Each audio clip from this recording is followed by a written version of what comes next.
Midnight, June 6, 1944. The wind howled across the English Channel as the largest armada in human history began its journey toward the coast of France. More than 5,000 ships carried 156,000 Allied troops, American, British, Canadian, and Free French soldiers, all heading into the storm that would decide the fate of Europe. Hours earlier, in the dark skies above Normandy, the first phase of Operation Overlord had already begun. Over 23,000 airborne troops, American paratroopers from the 82nd and 101st Airborne Divisions, along with British and Canadian units, jumped into enemy territory under heavy fire. Their mission: secure roads, destroy bridges, and block German reinforcements from reaching the beaches. The night sky was chaos. Anti-aircraft fire lit up the clouds.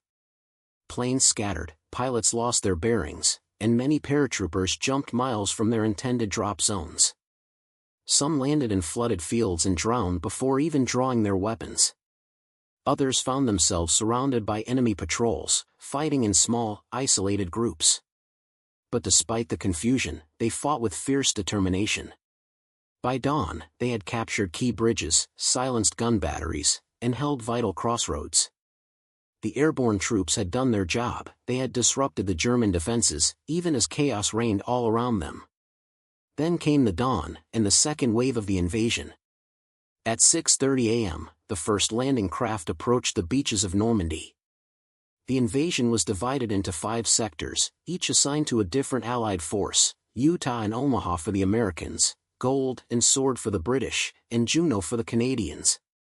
At Utah Beach, on the western flank, the Americans were carried slightly off course by strong currents, a mistake that saved thousands of lives. The sector they landed on was less fortified. General Theodore Roosevelt Jr., the only general to land with the first wave, realized the error and famously said, "We'll start the war from right here." By the end of the morning, Utah was secure. But just 20 miles to the east, at Omaha Beach, everything went wrong. The pre-invasion bombardment had failed to destroy German defenses. The cliffs above Omaha were lined with bunkers, machine gun nests, and artillery. As the landing craft's ramps dropped, German fire tore into the men inside.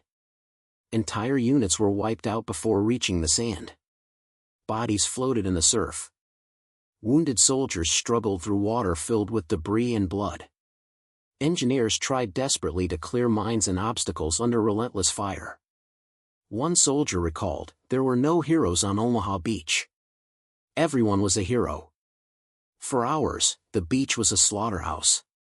But small groups of survivors began to push forward, crawling through craters, using the dead for cover, inching their way up the cliffs. Naval destroyers moved dangerously close to shore, firing directly at German positions. Slowly, painfully, the Americans gained a foothold. By afternoon, they had broken through the defenses. Omaha Beach was theirs, but at a terrible cost. Nearly 3,000 men were dead or wounded. To the east, the British and Canadians faced their own brutal battles. At Gold Beach, British troops advanced under heavy fire, supported by specialized tanks that cleared mines and destroyed bunkers. They captured the town of Arromanches, which would later become the site of one of the artificial mulberry harbors built to unload supplies. At Juno Beach, Canadian forces landed through high tides and rough seas. Many landing craft were destroyed before reaching shore. But those who survived fought with fierce determination, storming fortified towns and pushing deeper inland than any other force on D-Day. At Sword Beach, the easternmost landing, British troops faced fierce counterattacks from German armor. By afternoon, they linked up with airborne units who had captured vital bridges near the city of Caen, though it would take weeks of bloody fighting to fully take the city. By nightfall on June 6, the Allies had established 5 tenuous beachheads stretching across 50 miles of coastline. Over 150,000 troops had landed in France. Thousands were dead, missing, or wounded, but the invasion had succeeded. Behind the beaches, the scale of the operation was staggering. Engineers were already building roads, laying fuel pipelines, and unloading supplies from the massive fleet offshore. Within days, the artificial mulberry harbors were in place, allowing tanks, trucks, and reinforcements to pour into France. But success had not come easily, and it was far from guaranteed. The Germans still held strong positions inland. The 21st Panzer Division launched counterattacks near Caen, while elite SS units rushed toward the front from across France. The next weeks would test the Allies' endurance in brutal fighting across the Norman countryside. For the men who survived that first day, the memories would never fade. Paratroopers who had fought alone through the night were now joined by thousands more pushing inland. Soldiers who had crawled across blood-soaked sand now marched forward, step by step, toward victory.